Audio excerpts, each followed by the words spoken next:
একটি ভুল উচ্চারণ সালামের জবাব আলাইকুম আসসালাম, আলাইকুম সালাম।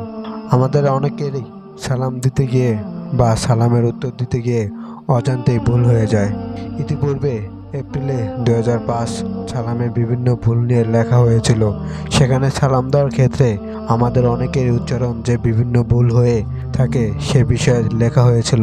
আজ সালামের জবাব দেওয়ার ক্ষেত্রে উচ্চারণ যে ভুল লক্ষ্য করা যায় সে বিষয়ে দৃষ্টি আকর্ষণ করছি। সালাম একটি দোয়া, ইসলামের সেরা প্রতীক পর্যায়ের একটি আমল। এর সহি উচ্চারণের প্রতি গুরুত্ব দেওয়া জরুরি। কমপক্ষে এতটুকু বিশুদ্ধ উচ্চারণ অবশ্যই জরুরি যা দ্বারা অর্থ ঠিক থাকে। ওয়ালাইকুম আসসালাম ও রহমতুল্লাহি ওয়া বারাকাতুল্লাহ।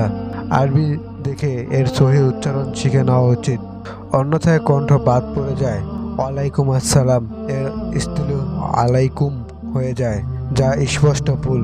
ধ্রুব বাংলা, আরবি ও পুরোপুরি সহি উচ্চারণ ব্যতীত করা সম্ভব নয়। আরেকটি বিষয় লক্ষণীয়, আমরা অনেক সময় সালামের পূর্ণ জবাব দিতে কার্পণ্য করে থাকি, পুরো উত্তর বলি না। দাওসারাভে উত্তর দিয়ে, অথচ আল্লাহ তাআলা কোরআনে শিখিয়েছেন কেউ সালাম দিলে তার চেয়ে উত্তম শব্দে উত্তর দেওয়া চায়। সূরা নিসার ৮৬ নম্বর আয়াতে আল্লাহ তাআলা ইরশাদ করেন, তরজমা, যখন কেউ তোমাদের সালাম করে তখন তোমরা তাকে তৎপেক্ষ উত্তর পর্যায়ে সালাম জবাব দিও, কিংবা অন্তত পক্ষে সেই শব্দের তার জবাব দিও। নিশ্চয়ই আল্লাহ সবকিছু হিসাব রাখেন।